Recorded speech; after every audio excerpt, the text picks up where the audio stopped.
ces premières assises rassemblent, comme vous le savez, des plaisanciers qui sont soit des navigateurs, soit des pêcheurs, soit des sportifs. Leur point commun, c'est qu'ils sont tous amoureux de la mer, qu'ils respectent le milieu et qu'ils veulent le préserver face aux menaces environnementales que ce milieu subit. Nous sommes donc réunis pour proposer des pistes de travail face aux menaces environnementales qui touchent le milieu maritime. Sur ce thème, dès 1992, le CSNP a publié un ouvrage dénommé « Objectif zéro rejet ». Cet ouvrage constitue un premier document sur l'évaluation de l'incidence de la plaisance sur l'environnement. Cette incidence, bien que de faible niveau, puisqu'elle est de l'ordre de 1%, il ne faut pas la négliger, et ça, on s'y attache. En 2007, deux autres ouvrages du CSNP et de la FIN sur les impacts de la pratique du nautisme et ceux liés au cycle de vie du bateau ont développé et complété l'état des lieux réalisé précédemment. Cet état des lieux est assorti de recommandations techniques, réglementaires, informatives. Les cibles concernées par ces recommandations sont l'État, les administrations, les collectivités territoriales et les acteurs du nautisme. Je voudrais souligner le fait que ces acteurs du nautisme, qu'ils soient plaisanciers, industriels ou portuaires, constituent une trilogie dont les comportements ont évolué significativement depuis 1992. En effet, les plaisanciers adoptent des attitudes éco-responsables, les industriels confirment leurs orientations vers l'éco-conception et les ports, eux, poursuivent leurs efforts d'équipement et de gestion en vue du respect du milieu urbain et littoral. Tout ceci pour vous prouver que la sensibilisation que nous avons menée depuis de nombreuses années a été suivie d'effets. Actuellement, des menaces de détérioration du milieu marin existent encore. Il faut les connaître pour mieux pouvoir les analyser. Il faut développer les outils nécessaires pour les combattre. Et c'est donc l'objet de cet atelier qui se déroule en 3 temps.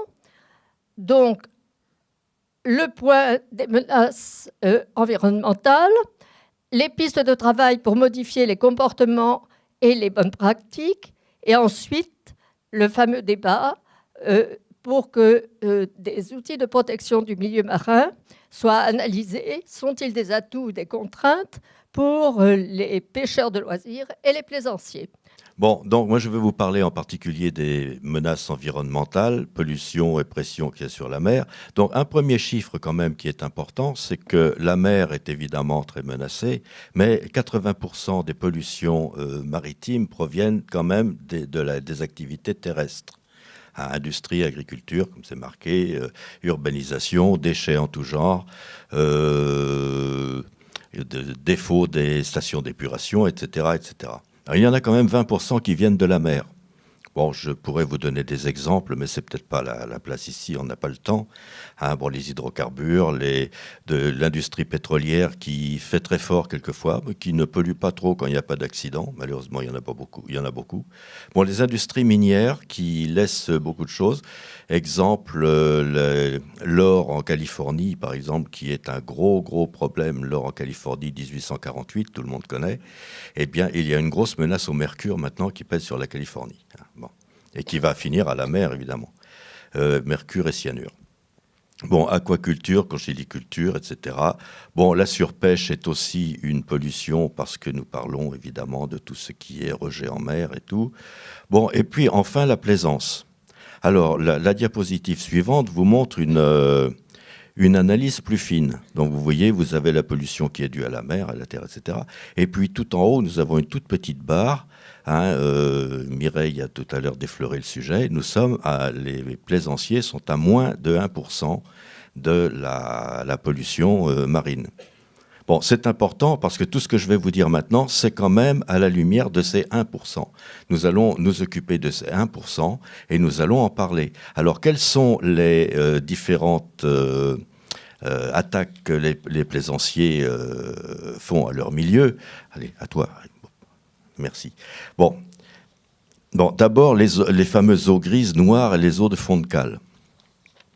Alors, les eaux noires sont bien entendu dues à une fonction inévitable. Hein, c'est une fonction... bon, il n'y a rien à faire. Je ne pense pas qu'elles soient dangereuses à condition de ne pas être trop concentrées, c'est-à-dire dans des parcs marins, dans des ports, etc. De toute façon, il est interdit d'utiliser les toilettes de son bateau dans les ports. Il y a des toilettes, normalement. Hein, il y a des caisses à eau noire dans les bateaux, qui sont souvent un peu petites, mais enfin bon, il y a quand même des caisses à eau noire à utiliser. Malheureusement, dans ces eaux noires, il y a aussi bien souvent des résidus médicamenteux, hein, que les gens prennent des médicaments. Ces résidus médicamenteux passent dans les eaux noires. Ces eaux noires peuvent être relevées par les stations, pour passer dans des stations d'épuration. Les résidus médicamenteux ne sont pas arrêtés à 98% des cas, ils retournent à la mer. Donc ça, je crois que c'est le gros problème. Hein, les eaux grises sont plus faciles à gérer parce que les eaux grises, c'est en gros les détergents et les détergents industriels. Il y a moyen d'éviter ça en utilisant des détergents biologiques ou dégradables. Hein, la fameuse lessive Saint-Marc, par exemple, en principe ne laisse pas trop de traces dans la nature une fois qu'elle a été utilisée, mais elle n'est pas la seule, et ce n'est pas une publicité. Le savon noir, c'est pareil. Dans les eaux grises, il y a aussi un problème. On parlait des médicaments tout à l'heure. Là, maintenant, les marchands de cosmétiques, c'est-à-dire dentifrice, produits pour la peau, etc., y compris les produits solaires et les gels douche, contiennent des microparticules de polyéthylène. Polyéthylène haute densité. Alors ce polyéthylène, il est transparent, il a à peu près la densité de l'eau, donc il reste très longtemps. Il passe absolument intact dans les stations d'épuration. Il a déjà envahi toutes les rivières d'Europe. C'est le AA qui avait lancé cette alerte il y a 2 ou 3 mois. On le retrouve dans les planctons, etc. Il est en train de remonter la chaîne alimentaire. On n'a absolument aucune idée de l'état, si vous voulez, de ce que ça fait. Donc, si vous voulez utiliser de dentifrice ou choses comme ça, regardez comment dirais-je, la composition et prenez plutôt un dentifrice avec du bicarbonate de soude que de choses comme ça. Bon, les eaux de lavage des bateaux. À ma connaissance, je ne connais pas de bateau qui ne résiste pas au sel. Donc, si le bateau est sale, on le nettoie, mais nettoyer un bateau à grande eau et avec du savon à chaque fois qu'on fait une sortie, comme je le vois très souvent, c'est pas la peine. On peut passer les inox avec un chiffon gras et c'est tout, ça suffit. Bon, donc les déchets, c'est pareil, micro, macro déchets. Normalement, on parlait tout à l'heure, Mireille qui a parlé d'objectif zéro rejet. On ne rejette pas ces déchets à la mer, même les déchets organiques. À moins qu'on ne soit à 800 000 de la côte. Dans ce cas-là, bon, on ne va pas les laisser pourrir à bord. Hein. Bon, donc, on ramène tout, ce qui nous oblige à avoir dans les ports un système de gestion des déchets qui soit correct. Bon, alors, le gros problème, ce sont les peintures anti-salissure. Les peintures anti-salissure, maintenant, on parle d'anti-fouling, sont pour la grande majorité à base de biocides organiques. Or, d'après les calculs que j'ai faits, parce que c'est très difficile d'avoir des renseignements, il y a sur une coque de bateau entre 15 et 17 grammes par mètre carré de biocide organique. C'est dangereux pour tout le monde, pour celui qui le pose, hein, pour celui qui le nettoie et pour la mer. Et en plus, bon, et vous pensez bien que je n'ai jamais vu quelqu'un nettoyer un bateau dont l'antifouling soit propre. C'est-à-dire que quand l'antifouling est sale, il est épuisé. Et déjà, la très grosse partie des biocides sont partis à la mer. Donc, les aires de carénage, en plus, une étude a montré qu'elles avaient une efficacité toute relative. Ce qui fait que je crois qu'il faut arrêter d'urgence d'utiliser ces produits biocides. Il existe des produits alternatifs, il faut les encourager à tout prix. Bon, et enfin les produits et matériels, les morceaux de plastique, les bouts de filet, les lignes de pêche, etc., passer par-dessus bord, tout ça, ça va rejoindre le fameux 7e continent, vous savez, le continent du plastique qui dérive. Il ne faut absolument rien rejeter à la mer. Et il y a en plus un autre gros problème pour la actuellement, ce sont les plombs de pêche. Il y a une énorme polémique aux États-Unis qui est lancée. C'est déjà interdit au Danemark, c'est sur le point d'être interdit dans les pays scandinaves. Et je pense que la polémique finira forcément par nous atteindre. Et voilà. Bon, donc quels sont les impacts de tout ça ? Les impacts dont je vous parle, là, ce sont des impacts dont nous sommes témoins. Nous ne sommes pas forcément non plus les responsables de ça. Je vous ai parlé de 1%, moins de 1%. Bon, la perte de biodiversité, nous ne sommes évidemment pas les seuls, mais nous le voyons et nous y contribuons. Donc nous avons un effort à faire de ce côté-là. Diminution de la ressource halieutique, on a parlé tout à l'heure de 1 à 3% de prélèvement de notre part, donc nous ne sommes pas non plus les gros responsables, mais nous le voyons.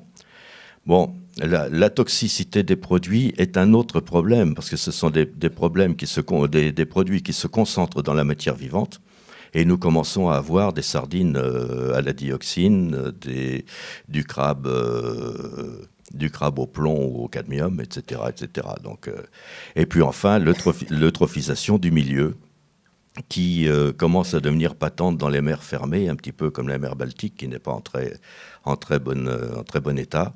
Il paraît qu'il y aurait des endroits de Méditerranée qui commenceraient à s'eutrophiser aussi. Enfin bref, et puis des lagunes, des estuaires et compagnie. Oui, donc face à ce constat, nous avons croisé nos réflexions et l'expérience de chacune de nos fédérations pour faire le point des différents chantiers ouverts, des avancées que nous avons pu constater dans nos différents domaines d'intervention, pour permettre une meilleure prise en compte de l'environnement d'une manière générale et plus particulièrement pour inciter chacun de nos usagers, au travers des différentes associations qui nous composent, à agir pour une protection du milieu.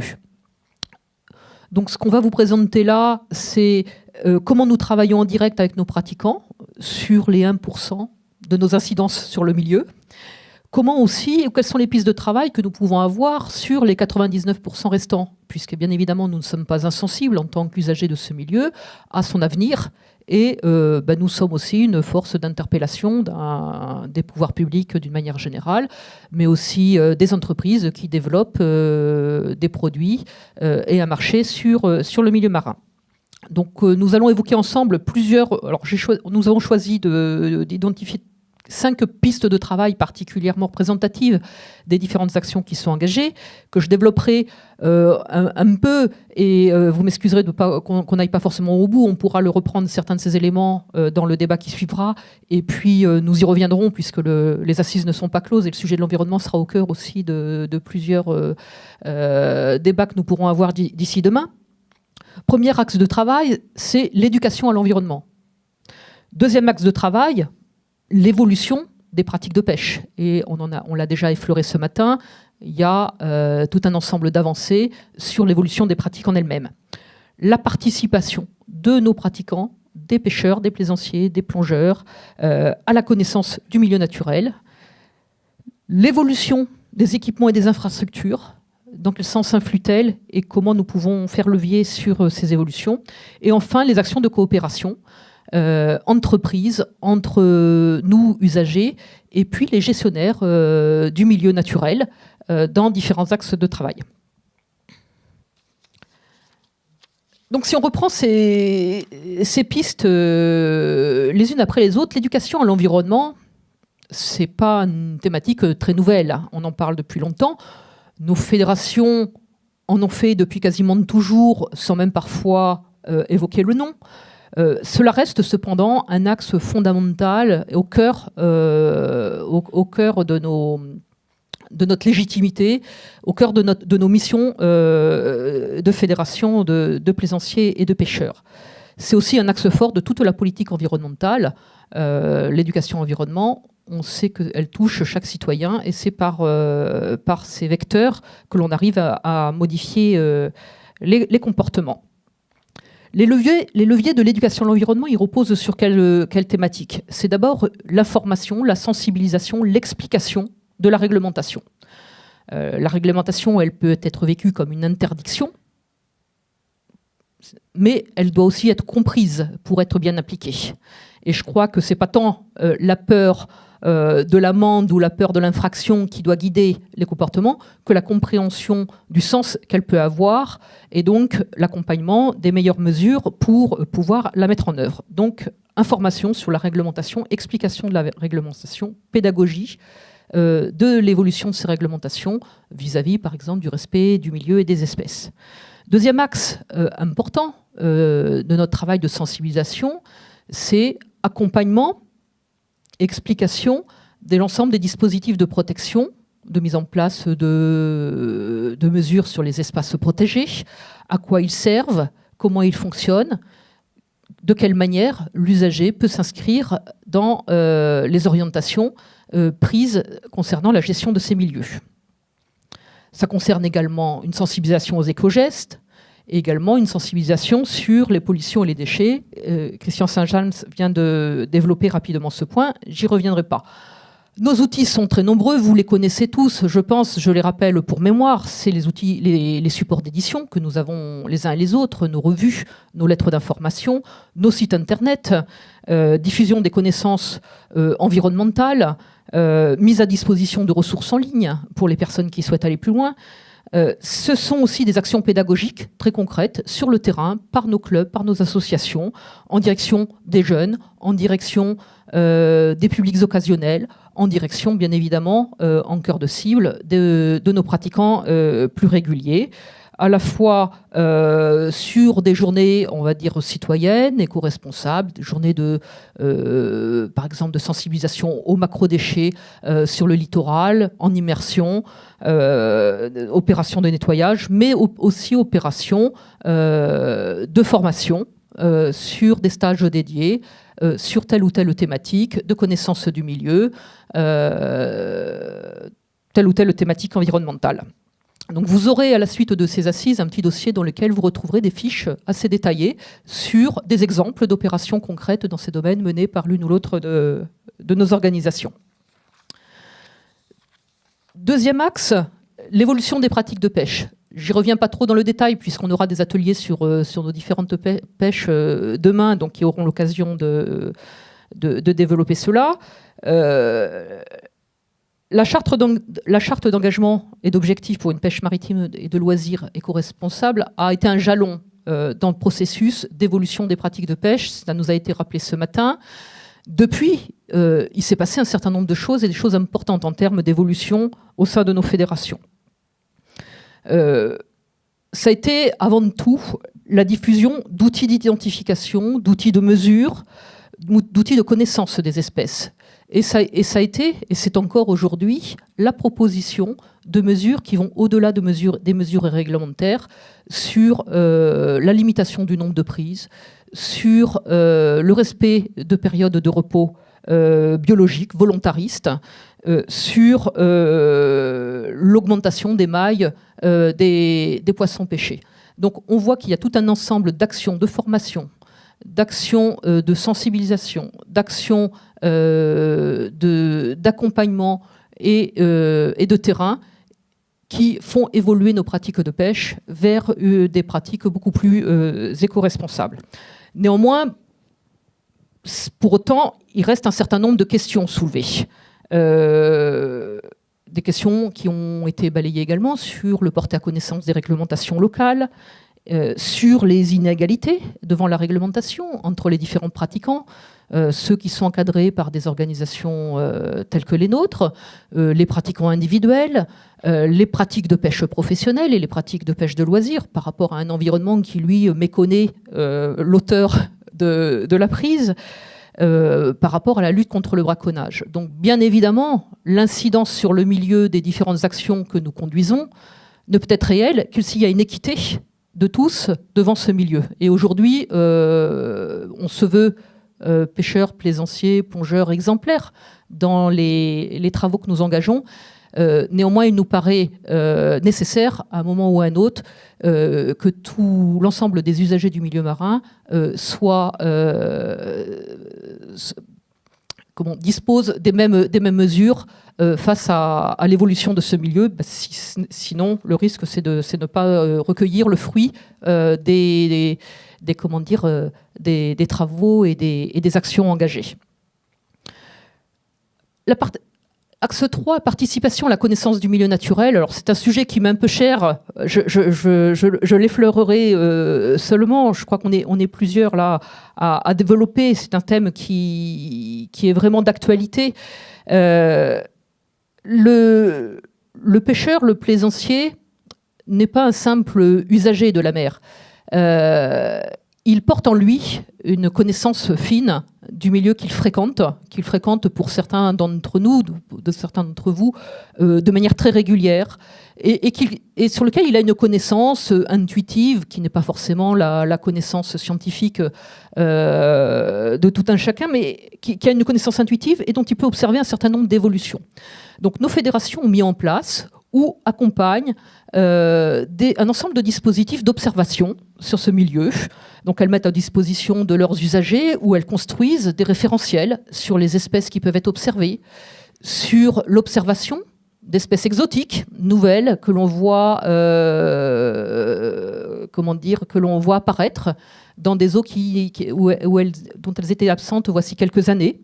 Donc témoins d'évolution, soit du climat, soit de la qualité des eaux. Enfin, là-dessus, sans qu'on puisse forcément interpréter l'origine de ces évolutions, en tout cas, on est l'observateur direct de ces éléments. Nos fédérations mettent également en place, pour certaines d'entre elles, des observatoires permettant de cartographier la présence de telle ou telle espèce. Elles mettent en place des suivis de prélèvements par les pêcheurs, par les usagers, participent à des réseaux d'alerte sur des pollutions, sur des événements, sur des déchets, sur des espèces invasives. Donc, elles sont en capacité de produire, en quelque sorte, des états de santé du milieu marin. Donc, où j'insiste là-dessus, c'est qu'on a ici une connaissance qui est répartie entre autant d'observateurs que de pêcheurs ou de plaisanciers. Donc, elle est immense par rapport à la capacité d'investigation que peuvent avoir aujourd'hui la communauté scientifique d'une part ou les gestionnaires des milieux naturels d'autre part. Donc, on a vraiment une carte à jouer en tant que partenaire de ces différents acteurs pour contribuer à une meilleure connaissance du milieu. Et qui dit connaissance permet la sensibilisation, permet la pédagogie, et qui connaît bien, en général, comprend les mesures de protection et protège bien. Donc, axe de travail sur lequel nous sommes tous à différents gradients investis au relais de ces politiques et sur lesquels il y a de belles perspectives, à mon sens, de poursuite et de collaboration avec le milieu de la recherche et le milieu de la gestion du milieu marin. L'évolution des équipements et des infrastructures, c'est un sujet un peu plus difficile pour nous, fédérations. Car, bien évidemment, nous ne produisons pas l'ensemble des équipements et des infrastructures que nous utilisons. Et nous sommes pour cela dépendants du marché, de l'économie, des fabricants, des distributeurs qui proposent une offre qui satisfait plus ou moins, et on l'a vu avec certaines limites, aux usages que nous avons. Les axes de travail sont nombreux. On a parlé des peintures anti-salissure, on a parlé du plomb, on a parlé aussi tout à l'heure des bateaux, de la filière de déconstruction aussi des bateaux. Nous pouvons être un levier, ce que nous avons plus ou moins investi auprès des utilisateurs pour les informer effectivement des impacts des matériaux utilisés et les orienter vers des choix de consommation plus responsables les uns que les autres. Donc levier utile pour renseigner les usagers, mais aussi levier utile pour interroger les fabricants et les distributeurs. Néanmoins, nous restons sur une niche économique relativement limitée.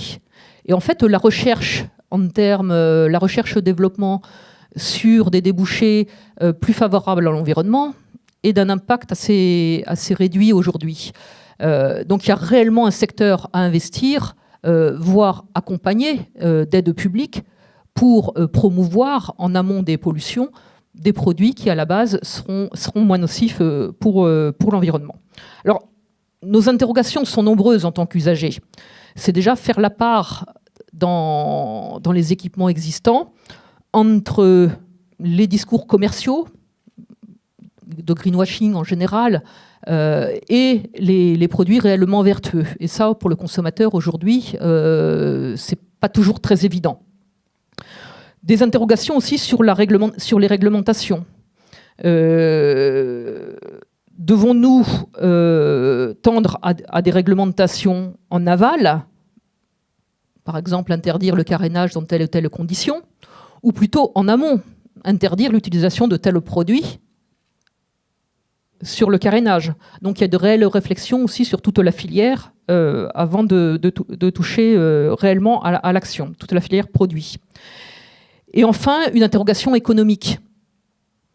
Le contexte économique étant celui que tous nous vivons, aujourd'hui, l'effort économique pour utiliser des produits vertueux en matière environnementale est relativement important, en tout cas substantiel. On voit tous sur le marché une différence notable de prix, tout simplement, entre un produit plus vertueux et un produit moins vertueux. Donc, est-ce que nous sommes en capacité aujourd'hui de proposer une consommation en termes de pêche et de plaisance qui soit économiquement, socialement acceptable pour qu'elle puisse être largement répondue? C'est une réelle interrogation. Elle touche à notre milieu de la plaisance. Elle nous concerne tout aussi bien en tant que citoyens dans nos actions concrètes. Donc, préoccupation avec aujourd'hui davantage de questionnements que de réponses, puisque nous n'avons pas tous les tenants et aboutissants de la filière. Enfin, je voulais conclure sur ce qui va ouvrir notre discussion avec les gestionnaires d'espaces protégés. Ces derniers axes de travail, enfin c'est pas le seul, je n'entends pas être exhaustive ici, c'est la coopération avec les gestionnaires d'aires protégées de manière à ce qu'elles soient constructives, qu'elles ne soient pas vécues comme une contrainte pour le développement durable de nos activités et que à la fois le milieu s'en sorte gagnant, le milieu marin, mais aussi que nos pratiques puissent continuer à se développer et que l'on puisse continuer à y inscrire des actions dont nous sommes fiers. Plusieurs points ont été identifiés parmi ces axes de travail. Donc, bien entendu, il y a cette idée d'être au cœur de la concertation et d'être dans une gestion intégrée du milieu et non pas spectateur d'un certain nombre de mesures venant empiéter sur ce qui pouvait être identifié comme un espace de travail. Donc, comment être intégré aux travaux et études qui sont conduites sur le milieu marin? Comment être informé régulièrement de l'évolution des connaissances produites sur ce milieu marin? Ces structures, nous le savons, sont à la source de production d'un certain nombre d'études. Comment mieux être associé à la conduite de ces travaux? Comment mieux être informé de la production, de l'évolution de ces connaissances de manière à mieux comprendre le pourquoi des mesures de gestion qui sont proposées? Comment construire des processus d'évolution des comportements plutôt que des processus réglementaires d'interdiction de pratiques par rapport à des enjeux environnementaux. Donc je crois qu'on est sur ces points, on partage assez bien la philosophie qui est de se dire aujourd'hui, de la réglementation, il y en a, on connaît les limites, puisque elle n'est bien appliquée que quand il y a du contrôle, et le contrôle dont on sait qu'il a un coût et qu'on n'est pas en capacité aujourd'hui, en France en tout cas, qu'il puisse être organisé de manière efficace partout. Et je crois que la culture par la peur du gendarme est une culture qui n'est pas forcément très responsable. Donc on souhaite aujourd'hui encourager plutôt une évolution du comportement et de disposer de mesures qui permettent d'être intégrées à nos pratiques plutôt que de les réfréner. Et enfin, garantir une meilleure cohérence entre j'arrive plus à relire mes notes, voilà, entre les mesures prises pour chaque activité et les enjeux de gestion des milieux. Oui, merci. Bonjour à tous. Alors, pour ceux qui ne le connaissent pas, le Conservatoire du littoral est un établissement public qui existe depuis bientôt 40 ans, dont la mission a été d'agir sur le littoral aux endroits les plus fragiles, notamment par l'action foncière, par l'intervention foncière, là où justement la réglementation, l'urbanisme ne suffisaient pas à résister aux pressions de plus en plus fortes. Et ces pressions existent toujours, évidemment, sur une bande assez étroite. Et donc, notre action vise à prélever, à préserver des espaces, notamment de l'urbanisation, mais également, ensuite, de les valoriser au mieux sur le plan du milieu naturel, des paysages et de l'accueil du public. C'est-à-dire garantir un accès libre et gratuit à des portions de littoral en évitant leur privatisation. À cette occasion-là, je précise également que le conservatoire, une fois qu'il est propriétaire de ces sites, en organise la gestion à l'aide des collectivités locales qui sont nos relais gestionnaires de ces terrains. C'est-à-dire que le conservatoire ne gère pas en propre ces terrains, mais au quotidien, ce sont pour l'essentiel les collectivités locales, voire d'autres intervenants, qui assurent l'entretien, la protection, le gardiennage également de ces sites. Pardonnez-moi, est-ce que vous intervenez sur la partie maritime ?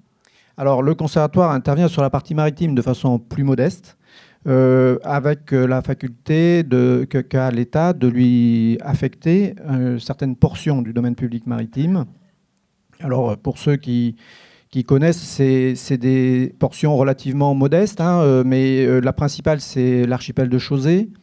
Il y en a également un certain nombre sur le littoral méditerranéen, autour de Saint-Cyr-sur-Mer, le cap Sissier. Il y a un certain nombre de secteurs en bordure de mer, en fait, sur des portions assez proches, ou l'estran sur la partie atlantique, où le conservatoire est amené à faire ce qu'on appelle de la gestion intégrée des zones côtières, alors terme un peu barbare, mais qui signifie un petit peu assurer la continuité de cette interface terre-mer entre les terrains terrestres et la partie marine qui est juste qui est adjacente. Alors j'y reviendrai peut-être un petit peu, mais cette organisation en fait, que la loi a donnée au conservatoire l'oblige finalement à travailler en concertation avec les différents partenaires. Et donc nous avons développé une certaine culture de la négociation, de la concertation et de la co-construction des projets de gestion.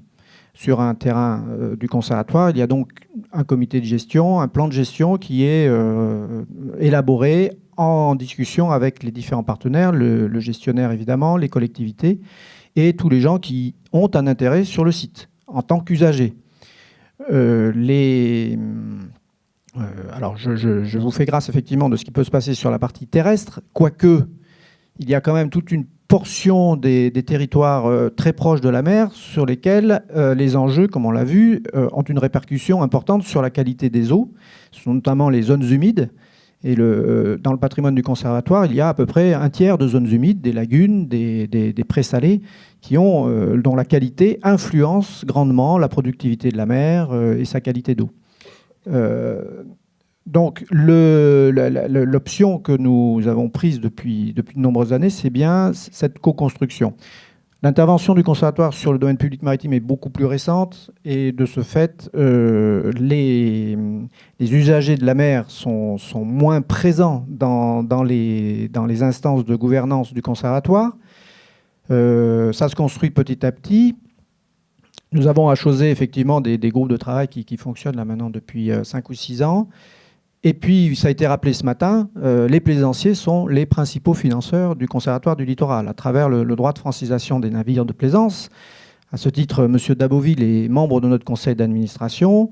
Et évidemment, les plaisanciers ont un droit d'interpellation et une faculté d'interpellation du Conservatoire dans sa façon d'agir et de gérer les sites.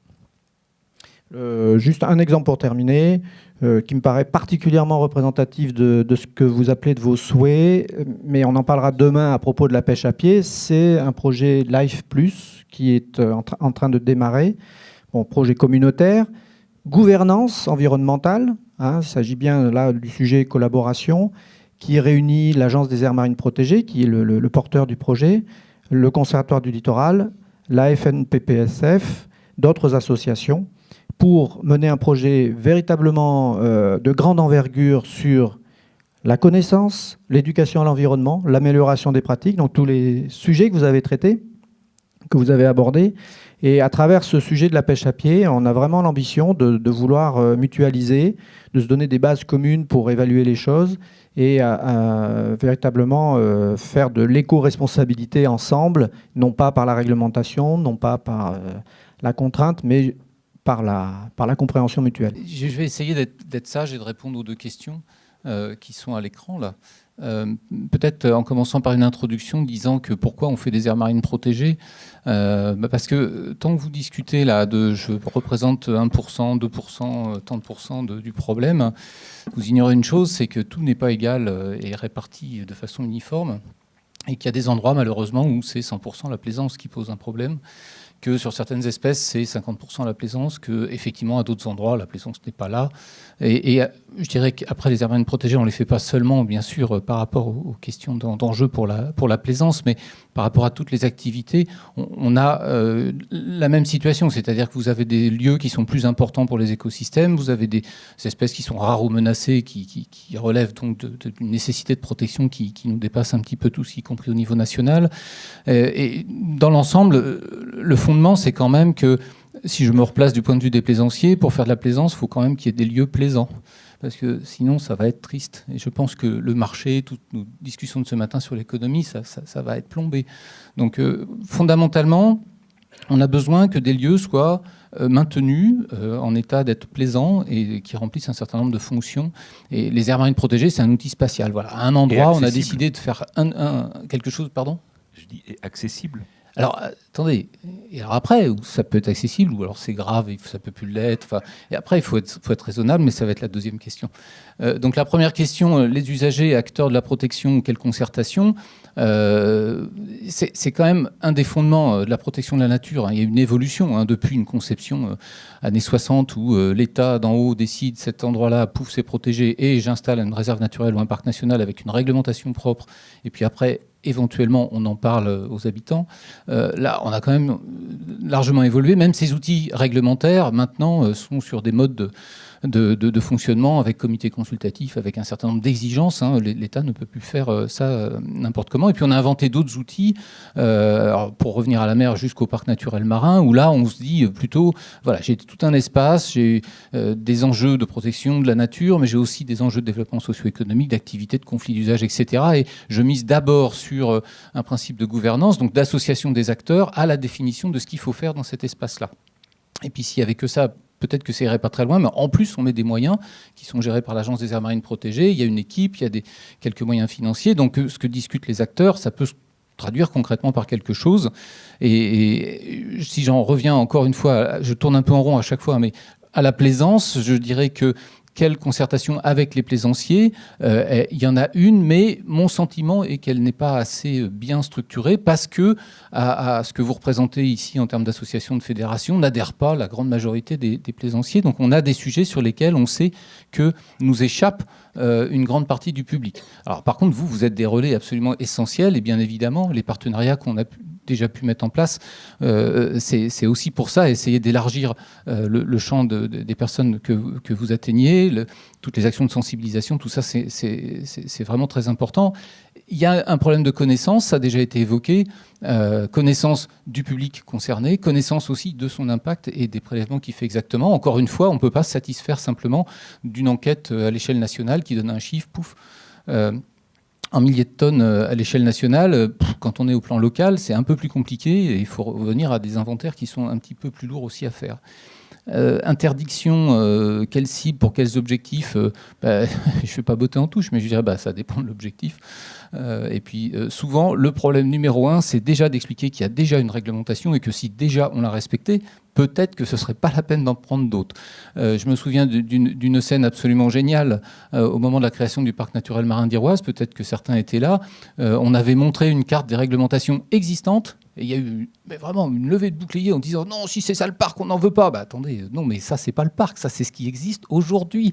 Vous avez l'air de juste pas être au courant que vous êtes déjà hyper encadré. Et donc voilà, il y a ce problème des interdictions. Je crois que Peut-être qu'il y en a trop, peut-être qu'il n'y en a pas assez, mais enfin, déjà, il faudrait les connaître. Et puis, il faudrait les faire appliquer. Quel contrôle ?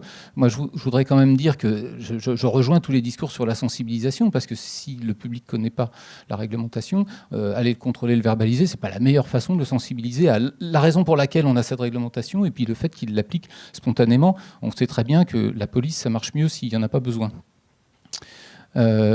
On est, nous, quand on fait du contrôle, puisque nos équipes ont un pouvoir de police, de toute façon, on a une politique pénale qui n'est pas définie par nous, qui est définie par le procureur. Et je peux vous assurer que les consignes que nous avons, c'est d'abord sensibiliser, rappel à la loi, et vraiment en dernier recours, et notamment quand on chope des récidivistes. Bon, là, OK, on en arrive à l'aspect un peu dur de police. Donc, voilà ce que je peux dire pour commencer, juste pas seulement pour le plaisir de la controverse, mais puisqu'il a été évoqué ce matin l'idée d'un permis pêche-plaisance comme quelque chose de totalement repoussoir, je voudrais juste dire que moi, forcément, j'y suis favorable, surtout si ça finance l'Agence des aires marines protégées. Mais c'est vrai que si c'est ça la raison, ça vaut pas le coup. Enfin, c'est pas la raison, ça peut pas être la raison. Mais c'est bien, ça vous réveille, je vois que vous suivez. Parce qu'avant, vous n'avez pas réagi à ce que j'ai dit. Donc, il y a quand même une raison profonde, c'est que pour l'instant, c'est une exception. Hein. Pêche et chasse à terre, il y a un permis, ça permet d'identifier les pratiquants, ça permettrait de renforcer vos structures, hein, certainement, parce que si on commence à exiger un permis, vous allez avoir beaucoup plus d'adhérents, hein, tout d'un coup, je pense. Après, la question du financement, je pense qu'il y a une question sur le financement de la protection du milieu marin. Il serait idiot, débile, de le cibler sur une catégorie d'usagers. Il y a, je pense, personnellement, ce n'est pas une position ni de l'agence ni de l'administration, encore moins, qu'il y aurait besoin d'un chantier un peu sérieux pour aller voir de façon plus large. Là, les plaisanciers payent pour le Conservatoire du littoral. Pourquoi ? Les éoliens vont payer pour la pêche professionnelle, les communes, et puis je ne sais pas quoi. Pourquoi ? Alors moi, j'y arrive. Mon président, qui est député, vient de déposer un amendement rejeté pour que la redevance sur les granulats marins, qui est déjà payée, c'est pas une nouvelle taxe, hein, c'est même pas une taxe, c'est une redevance, qui est déjà payée, soit affectée à l'agence pour aider à notre financement. Mais on ne va pas imaginer être financé seulement par les granulats marins, ça n'aurait pas de sens, mais voilà, etc., etc. Les usages en mer se développent, ils sont concurrents. Des aires marines protégées, c'est aussi des lieux où on peut discuter de ces conflits d'usage. Par contre, c'est clair que c'est des lieux où on a quand même un objectif de protection et qui doit être partagé par ceux qui discutent.